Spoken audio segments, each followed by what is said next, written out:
God of War's been in development for about 3 years, roughly. It's including a fairly lengthy pre-production cycle. And basically, it came from Dave Jaffe's head. There were so many ready-made play mechanics and gameplay mechanics in the Greek myths already that it was just like Medusa's head and Zeus's thunderbolts and battling Cyclopses, and that mixed with just my love of the material was like, okay, this is what we gotta do. We gotta do this game. Dave Jaffe came up to me and goes, "What do you think about Greek mythology?" I was immediately intrigued by it. When they said, "Hey, we're thinking about Greek mythology for God of War," I was like, "Yeah, let's definitely do that." The creative director of the game, Dave Jaffe, definitely comes up with a lot of this kind of stuff, and he, likes to involve the team in the design. So he comes up with ideas. We sit around. He comes around, asks us his famous 1 to 10. What do you think about this idea? God of War is our attempt to really elevate the action-adventure genre to the next level. We wanted to bring combat, exploration, navigation, puzzle solving, all of sort of the classic elements of the genre, but we wanted to bring those to players in a fresh way, in a way that they haven't really seen before, and also at a scope and at a level and sort of this epic feel that they haven't really gotten before in a game. That's the whole idea behind God of War, is it's not just a game, it's an adventure like a movie.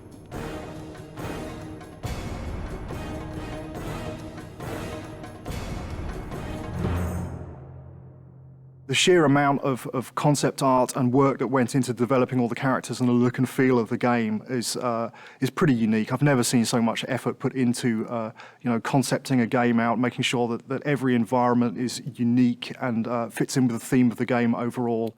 I gave them my influences. It's really to their credit that they were able to sort of extrapolate what I was really going for into art, amazing art. So I ended up sort of getting what I wanted, which was this high adventure, amazing fantasy setting, which was inspired by the stuff that I grew up with, the movies that I grew up watching.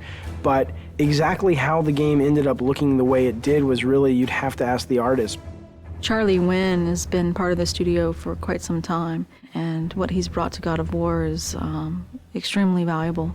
A lot of my job is to create images of what the game feels like. The mood of the game is dark.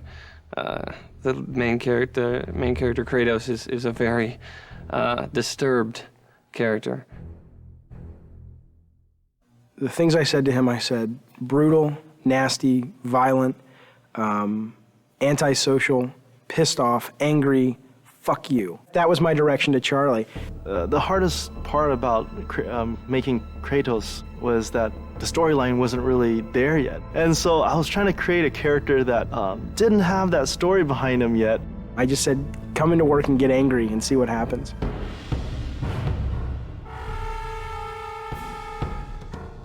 What they came back with was their versions of anger and the things that they were mad at and the things that, it was really kind of neat because you got to look at the concept art and kind of see how everybody dealt with anger and madness and chaos. The solution was to sort of start stripping away everything. Every time we took away a piece of armor, every time we took away a helmet, a shield, we started seeing more of this animalistic side to this character. Once we got that, it was just an issue of whittling it down, from those 15 images, all of which felt the most brutal, and said, out of all these 15, that's the one.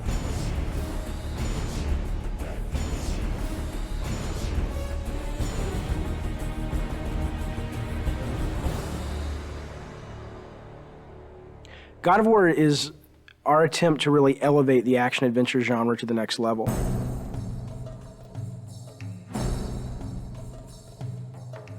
We're trying to do so much right now. We want to bring this, this experience to people, and we want it to be realistic. In order to do that, we have to push the PlayStation 2 as far as it possibly can go. We use a well-known art package called Maya to do almost everything in our game. When we first started the game, it was how do you create beautiful, lush environments that are high polygon count, high texture detailed, beautiful lighting, and just consistent through the game. Technologically, 4 or 5 years into a console, most of the big problems have been solved. So it's just a question of doing it better than everyone else. You first start with the sheet, and the sheet is also known as collision. That's the very bare bones minimum level of detail that the player actually interacts on. Any of these walls that the player can't go beyond.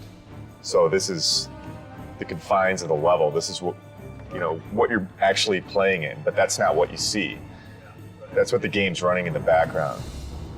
If I turn the sheet off, now you can see there's actual artwork associated with that. Well, we definitely wanted to make the player feel like they were in ancient Greece. It's to go from really dark, depressing feelings where you feel like, I just want to get out of here, to very bright, and you're in the desert, and it's to make you feel like, wow, okay, it's a vast world. It's really big world out there. God of War is it's gonna look real, but it's also gonna have a take to it, like a little bit of a fantasy twist, over the top, like blood and guts. I don't think that there's any other PlayStation game that achieves that that's out there.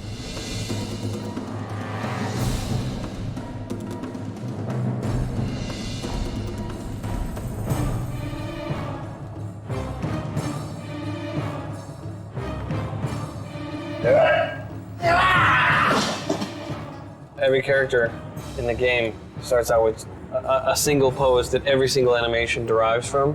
When I'm starting to move like this, bring in the base pose, and then kind of just start to block a few things out. Maybe even with general, just kind of moving the whole character all as one, getting the timing for things, and then building out from the pelvis. So get the pelvis motion right, then get the chest involved with the pelvis, then maybe start doing the arms, come back with the legs, then finish with the head and the fingers. So sort of whittling down until I get to that final look. The original vision, I think, what we wanted was very, very brutal. It's funny because we were like, let's go find some fight scenes in movies, and that's how we want this guy to move, and that's how nasty we want him to be. And it's weird because when we thought we'd find all these great movies, movie fights are really kind of tame when you think about it. And we actually ended up with only 2 or 3 movies that really obscure films too, that really, when you saw it, you were like, oh my God, that is just some nasty stuff.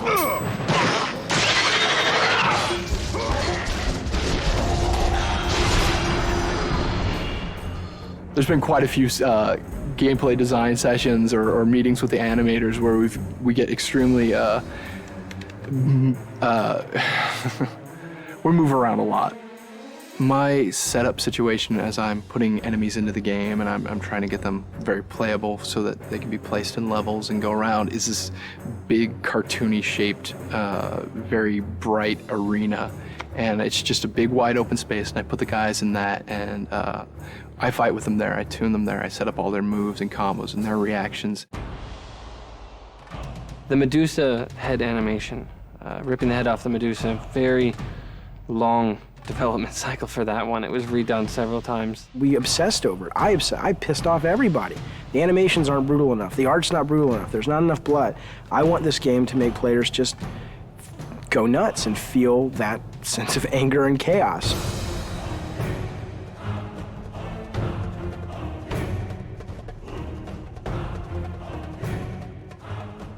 We're really, really hammering the quality and trying to get it to be as top-notch as we can get it. There are several other games out there that I would consider that are kind of the top tier in animation, and we're trying to either meet or exceed what they do. People are going to go, oh my God, this is what action-adventure games have supposed to have been since the very beginning.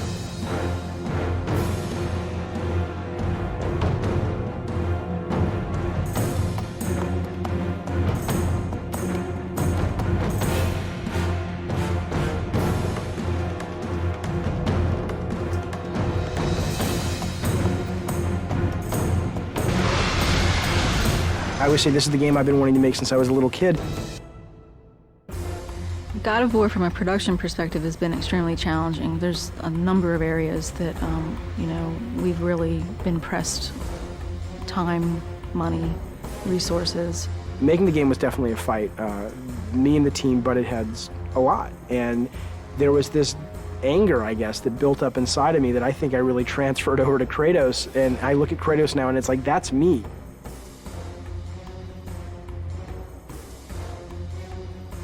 I think we verbally abuse each other multiple times during the day. It's one of those, it's a great high-low thing. start out the day, we're really happy, and then throughout the day we get very upset with each other, and then happy with each other, and then upset, and hopefully we can leave and we're happy with each other, and then we come back and we're happy with each other again. I'm always the guy that the engineers want to strangle because I try to absolutely push this engine to the max. We've wanted to strangle each other at least once a week. The prospect of beating the shit out of other workers has occasionally arisen. We have not actually had any fist fights on the game yet. No, fist fights certainly aren't allowed in a professional environment. If we're going to get into a physical fight, it's going to happen in the next 3 months. We're going into the most stressful time of making a game, which is the alpha-beta process. Alpha. Alpha. Alpha. Alpha, baby. Alpha. So we're an hour from alpha. Nothing's tuned and nothing's finished. What I am is tired. Tired. Tired and more tired. This is what alpha is, right? All the pieces are there, but it doesn't play right yet, and it doesn't feel right yet, and... There are a couple of big bugs that people are working on.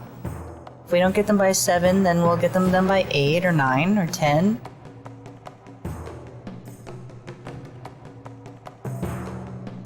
Three years and we're almost done. Light at the end of the tunnel. I'm so happy we're an hour away from being able to say at least we have a game.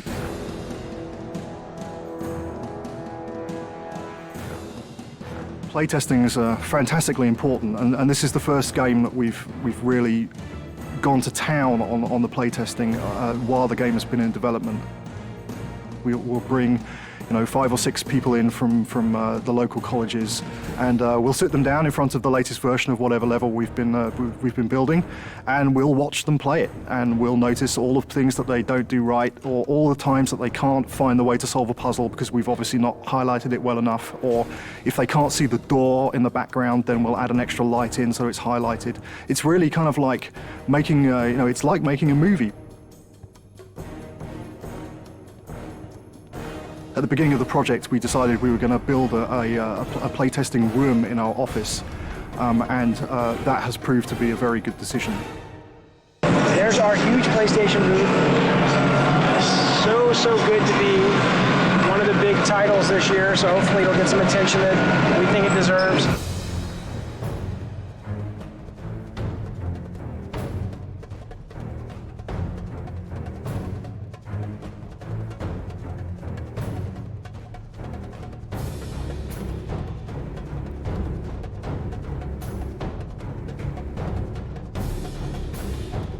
I think whether you're into mythology or not, I think you can't deny the power of a game made by passionate people. God of War is a game that anyone can pick up and play and have a really fun experience. You should play God of War because it'll get you laid. This is the adventure that the back of the box has always promised you. God of War is fucking rad.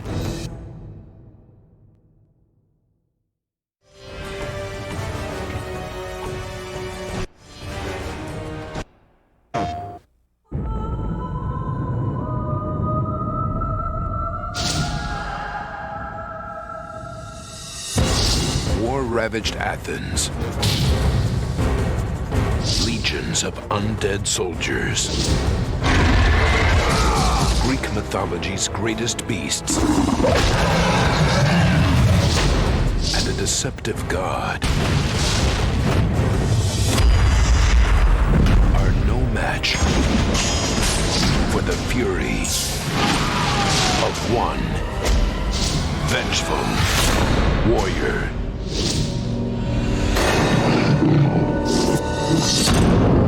God of War.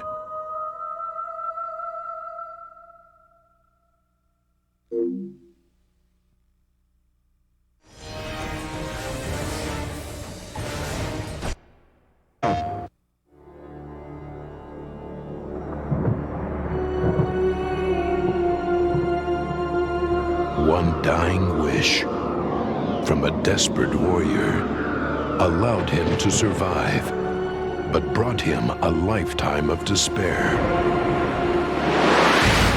By the gods, what have I become?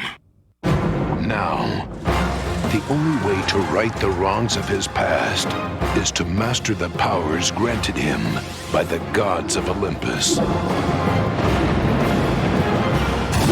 Medusa's gaze.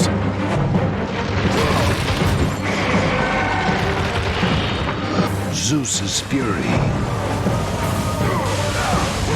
Army of Hades. Poseidon's rage. Blade of Artemis.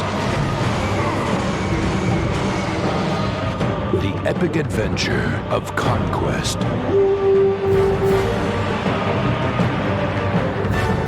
Destiny. And revenge.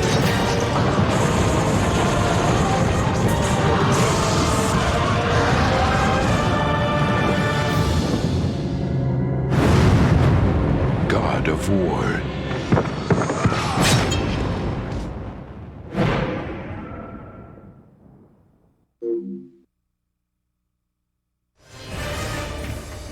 This is our sort of batch of things that you didn't get to see. That some of them I'm glad you didn't, and some of them I wish you would have, time permitting, but it wasn't. So here we go.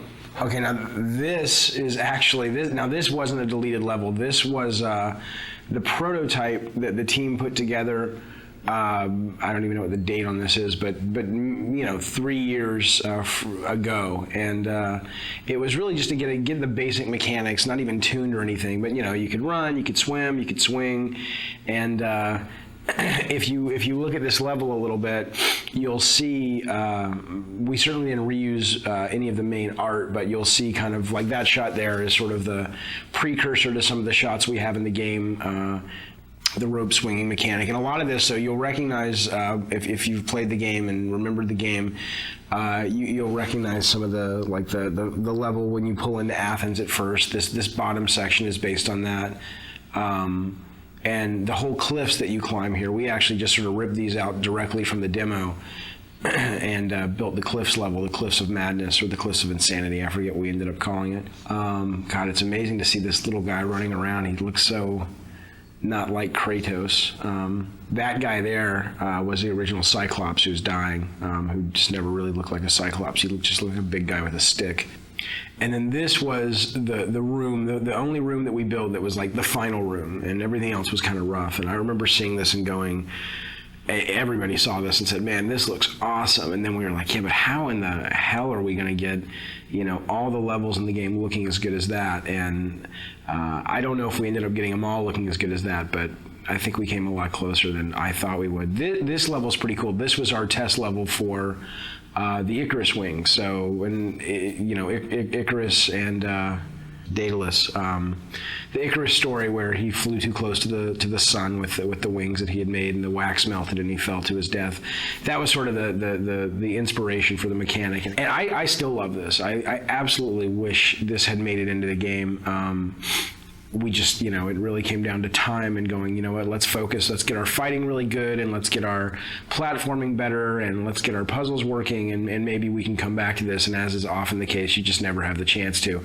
So I'd love to see something like this, in future God of War titles, because I think it's a great, it's just fun. I mean, it's fun to fly around. And what was cool about this is it wasn't just a flying level. It was, you could land and you could walk around, and it was a seamless experience versus, now it's time for the flying level. So that was pretty cool. Yeah, I look at this now and I'm like, damn, we should have gotten that in. It would have been awesome. These were the original Harpies. They were a lot bigger. They still read better. They look awesome, but we just realized we needed more of like a bat-like, small, like little annoyance enemy. These guys played like the skeletons, basically, flying versions of the skeletons, and there just wasn't much of a difference in gameplay, so we ended up kind of shrinking them down and making them bats. And this was what we call the Mounting the Titan level, which is Kronos, the giant titan in the desert. And sadly, right now, the only way you get on the Titan is through a movie. And originally, this was how it was going to be. You see this big thing, it's like a big watermelon in the background. That's actually Kronos. And Tobin, the designer, he's got him kind of moving towards the player, and those things that are falling are like mountains that are crumbling and stuff. So it's kind of like Kronos is rushing towards the player, crawling, and you're trying to run ahead of him in these platforming sections. so that you can ultimately jump onto the structure that's on his back, and that'll lead you up to the temple. And I still love that idea. I really, really wish we could have done it. And it was just, we showed this to the tech guys, and we showed it to the artists, and they were just like, dude, that's going to take forever. Was the original boss. There was a boss that originally, look at that, that's awesome, that originally guarded Pandora's box. And again, we just didn't have time. And I know it's lame that that's the one thing I regret about the Pandora design, is that there are no bosses that guard the box. You have the Minotaur boss down below, and then we've got this conveyor belt section, and that's kind of it. And we just ran out of time. But this was originally pretty cool. It was, you know, you had this moving platform up above, you had this giant kind of harpy vulture in the center that was guarding the box. And she had these eggs scattered all around the level. And in order to sort of entice her to fly around, you'd have to go find her eggs and break the eggs. And you'd kind of take the little baby birds inside, and you'd kind of carry them around and use them as bait. And again, not only was it kind of a cool mechanic because you were slower as you carried these things around, but also I think it really helped with the character of Kratos. I mean, here he is, you know, cracking open eggs and ripping out little infant birds and using them for his own desires, and really pissing off this mama bird, I thought was pretty cool. So here's just another quick idea. These are almost like little sketches for levels, you know, where you have a big open environment, and then you've got the walls come down and it becomes a maze, and you either do something and the walls come back up, or it's on a timer. I mean, we did tons of these things, you know, where I'd have an idea or a designer would have an idea, and it was like, you know, try something like this. So this level is actually a level that we went so far as that we showed the press, we got it in magazines, and this was really a hard cut for us to make, and especially for me to make. I love the mechanic of it, and I love the platforming and the concept. And the concept was that you're riding this elevator, and you know, if you get knocked off, obviously you'll die. And if you get off the elevator, the idea was it was going to originally be being chased by this massive sandstorm. And the elevator was really the only thing. It was sort of a magical elevator that protected you from the sand. And if you got off the elevator would bypass you, and the sandstorm would engulf you and kill you. And the two things we didn't have time to do is we didn't have time to tune it, and we didn't have time to build the sandstorm. But what I loved was this whole idea of, you know, getting off the elevator and having to catch back up with it. So, you know, you'd have these little forks in the road, and either you'd be forced, like coming up, you'd be forced to get off the elevator, or you could choose different paths. And if you took one path, it was more combat heavy, one path was more platform heavy. And as you can see, I mean, we had this pretty much finished from a standpoint of the art and the setup, but we were missing the big sandstorm, and we were missing the tuning time to really make this fun, and so it ended up getting cut. This I love. This was great. This is great. I love this for the elevator. Now it gets smaller. I guess we talked about putting this in the actual, oh, see, they suck. Whoever played this couldn't keep up with the elevator, but that was the whole idea, trying to keep up with the elevator. So it's tough. It's really tough when you have to cut ideas that you're really passionate about out of the game, but you do so you can make the other ideas that you do have in the game shine even brighter. So it's sort of a constant process, or it's a constant aspect of the process that's just a really tough thing that you go through, but I think it's worth it because it makes the overall product better.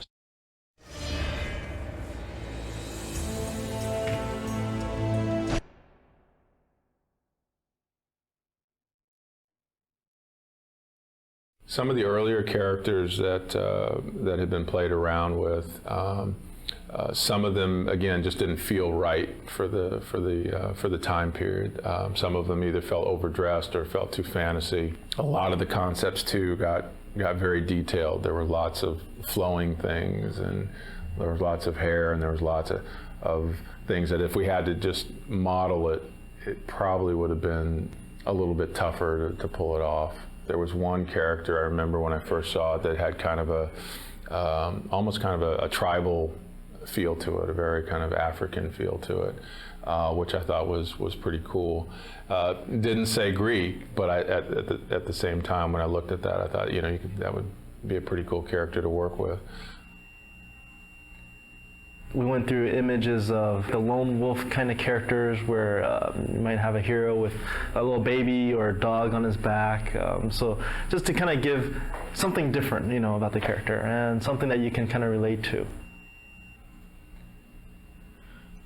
one of the original concepts behind the hero for God of War was to come up with a guy who was, his whole face was encased in a mask, and we thought that going with a mask would be, being able to paint his face in broader strokes so that when you were playing the game, he still had a lot of personality and you could still sort of read that when you saw the mask. But when we actually got it in the game, it ended up feeling very soulless, and it didn't feel like the guy had a personality. That was always one of the big elements that we were dealing with, and it was difficult because, we would often hear, it's not Greek enough, and we're like, what does that mean? I'm using a actual, sometimes because we'd take it right from a Greek, some Greek sources, and it's very Greek, but I think what we really started seeing was, okay, no, it's not Greek enough according to what the general public knows, and that's kind of what we had to go towards. These are again very traditional. Some of these were very traditional kind of Greek images, and again, the more traditional it got, the more armor we put on him, the more he lost his individualism. Every time we put something on, Dave felt like, he doesn't look brutal anymore. And we started realizing brutal also kind of related to the primal part of him, and so we did spend a lot of time going through that, but in the end we ended up still taking his clothes off, and that's what we went with. So. When I first saw this from Charlie, it was the first time that I really saw the brutal nature and the violent nature and the sort of the animalistic quality that would really become the foundation for Kratos. And I think starting to see these images was just like sort of confirmation that this idea could really work, and instead of giving him a traditional sword, going with these sort of chain blades was going to be much more dynamic and fluid and really fun to play with. The main goal for the character in the game was always to create someone that looked really brutal and really nasty and really violent. Instead of sort of going down the traditional route of a iconic Greek hero with the plume helmet and the skirt and the toga and the sandals, we wanted someone who really made the player feel like he was being able to unleash his dark side. So the idea was always, how can we make him look more brutal? How can we make him look more violent and impulsive and nasty? And that desire always superseded sort of historical accuracy. So while you look at this guy and he may not totally feel at home in ancient Greece from a costume standpoint, I think he achieves the greater purpose, which is to give players a character that they can play who really does let them just go nuts and unleash the nasty fantasies they have in their head.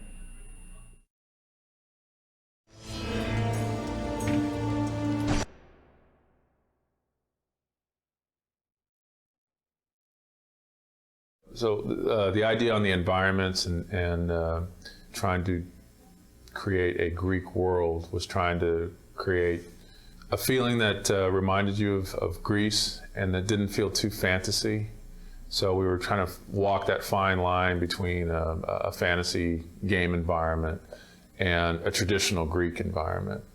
And so part of it was again trying to get stuff that made it feel Greek, not Roman, but Greek. Okay, when we first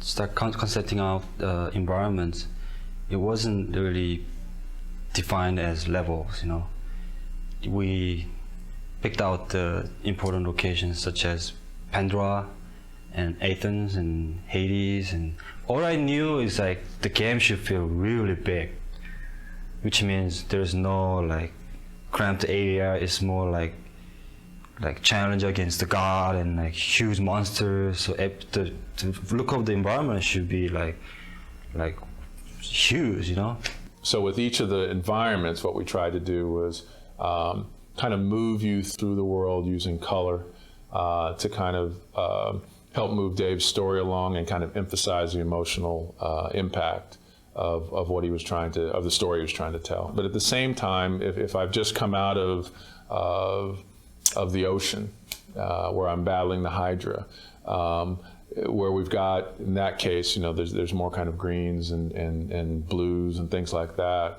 I don't want to go into that same scenario color-wise again. It's like if I did the whole game in black and white, you get probably bored with it after a while. So one of the interesting aspects, especially in the Pandora section, was A lot of times you'll see multiple iterations on statues as well. And one of the reasons was that one of David's idea was he wanted those statues to come to life, whether it was Atlas or Poseidon rising out of the water. The things that were in that environment, the objects, the architecture, those types of things reflect what was going on, again, with David's story. So in Pandora, as an example, that whole sequence is about an architect who, in David's mind, is basically gone mad. And so the idea was the structures, the traps, the visual look of that should begin to reflect kind of a madman in some instances. I did that piece, even the level, the design wasn't solid yet. So, but my own interpretation, I was thinking it's like things are like there's no gravity, but at the same time things are like kind of shifting all the time, and there's infinite distance in the back. Things are flying, falling, exploding. The Mountain Olympus, that one particularly, it's not for the game art. It's more like, okay, we want to talk about Mountain Olympus, so where's the image? That kind of thing. The goal of the world of God of War was really to create a place that felt like, a giant theme park ride, or a giant set on one of these great high adventure movies, and places that you'd really want to explore and spend time in and really feel like you were having this grand adventure. And I think these guys, week after week, continually were able to come up with set pieces and ideas that they just top themselves constantly and continually, and they've really given us this great world to play in, and I think they did an amazing job, and I'm so grateful as a player that I get to actually play in this space.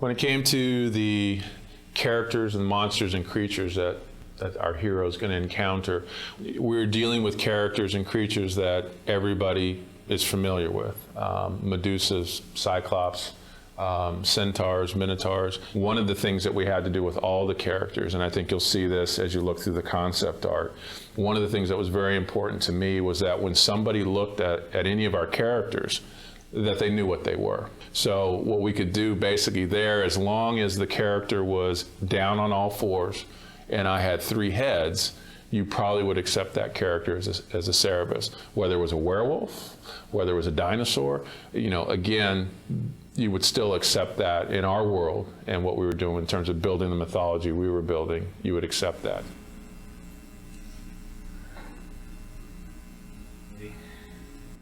As far as a game creature is concerned, mostly what was fascinating me was the deep sea creatures and how freaky they looked. And I was trying to pull up on some of that, and did a number of different types of hydras.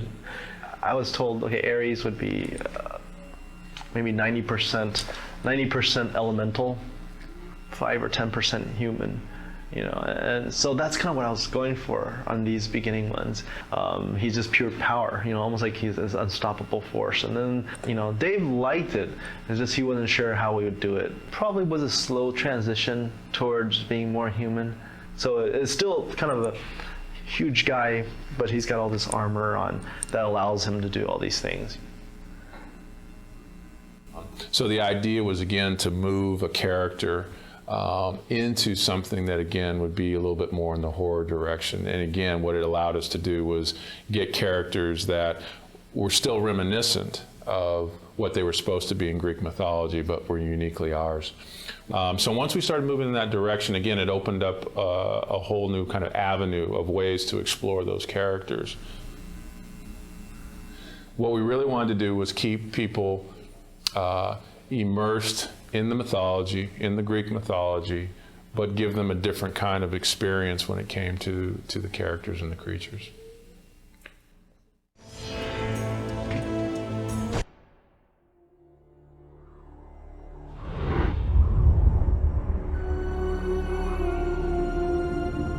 When men ask for the origin of Kratos, the true tale was never known. The truth is that Kratos, like all men, began life as a child. But childhood in ancient Sparta was a brutal existence. Children deemed fit and strong were trained to be warriors, the protectors of Sparta. The weaker children were caged, sent to the mountains to fend for themselves. They were not expected to survive. And while Kratos escaped the fate of the weaker children, his brother was not so lucky. The two, once inseparable, were now alone. Kratos would become legend, but the story of his brother has gone untold. A child left in the mountains, he had died years before. Coming of age in the underworld, he had but one desire: revenge against the brother who deserted him all those years ago.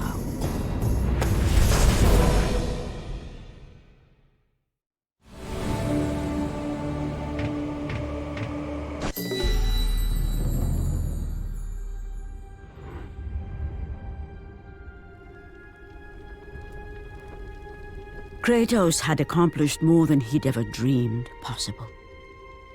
But he did not sit easily on his new throne.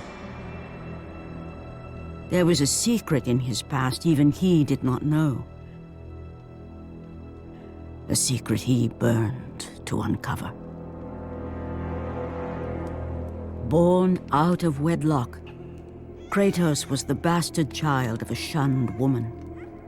There were rumors as to who the father was. Rumors that grew more and more preposterous. Until the woman finally left her small village. She swore a new life in Sparta. Kratos would never know the truth, never know who his father really was. But now, as a man, Kratos returned to Sparta, determined to find his mother and discover the truth. Kratos' mother was not long for this world. Before she passed, Kratos demanded she tell him the truth. His mother knew the price she would pay if she revealed the name of Kratos' father. But it was time, at last, for her son to know who he was. No word need be spoken to bring about the prophecy of the curse. She was transformed into a merciless beast, one which would destroy even her own son. Putting aside the last remnants of affection for his mother, Kratos destroyed the beast she had become. With her last breath, she spoke the name of his father. For Kratos was no mere mortal. He was the son of a god. He was the son of Zeus, the father of Olympus. And with that knowledge came the certainty that one day soon, he would take his revenge against the father, against the god who had abandoned him all those years ago.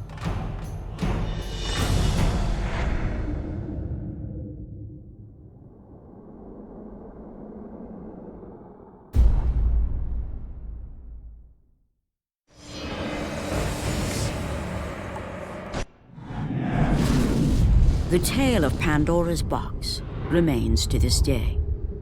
After the weapon was taken from the temple, the structure endured.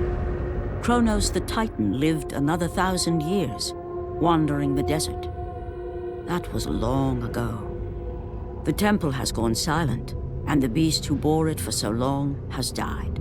Relics of a world long past. But all myths need not be from the ancient times. Today, a band of explorers will make their way inside the just-discovered structure and find for themselves the temple still holds many dangers and many secrets. Soon, as with all great myths, a new hero will emerge.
At last you are here.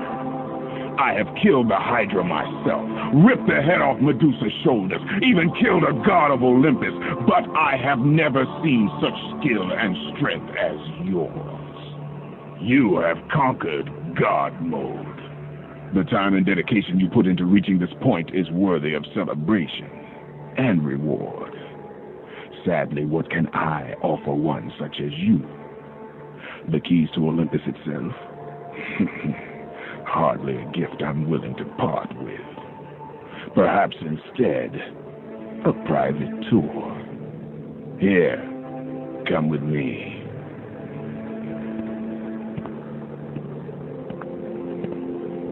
When I first made my way to the throne of Olympus, I noticed this chamber. Impenetrable to all except me. Even Lord Zeus is unaware of its existence. But you will know its secret. Many have asked how I killed an immortal. How can a god itself be destroyed? For your reward, I invite you to gaze upon this, the true fate of Ares. The soul of Ares itself, the soul of war, the soul of hate. See how it writhes in pain. See how it struggles to be free, and yet here it stays, unable to breach the walls of this room. What does it want? What is it for? And more importantly, how can I use it when I finally decide to take revenge on him? Answers for another time. Consider yourself privileged, mortal. You have seen the true fate of my enemy. Now go!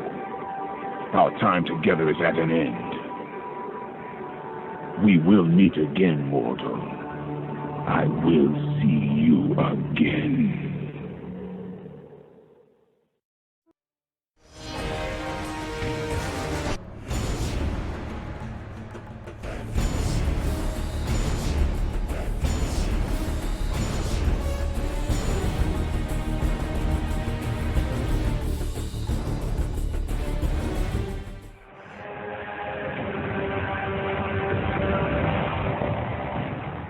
By the gods, you've done it. Somehow you found your way here to me. I offer you my congratulations and my respect. Together, we shall conquer the perils that lay before us, and we shall always... Kratos, dude, they did it. They found our Easter egg. Who are you? It's me, David Jaffe. I directed the game. What game? Your game, God of War. Go away or... Dude, don't you get it? These guys, they spent all that time breaking those statues. I mean, they must have taken, like, forever. And then they figured out the whole secret code thing. I do not know what you are talking about. We hid the secret pretty damn deep, huh, Kratos? If I kill you, I will get help or... So wait. If you got the secret from the net or a magazine, then actually you kind of suck. I mean, work for it a bit, right, Kratos? Actually, can I call you Krat? No. Go away, or Hey, don't you hate it when they get the codes off the net? So lazy. Hey, say, Krat, what are you so pale for? I am serious. You know, up close, you actually look kind of pasty, if you don't mind me saying. It's kind of gross. Oh, my, that's it! Oh, jeez, Krat, what are you doing? Wait up! We gotta make the secret! He was worse than a screeching harpy. As I was saying, you have found the secret. You have done well. Congratulations, mortal. We will meet again.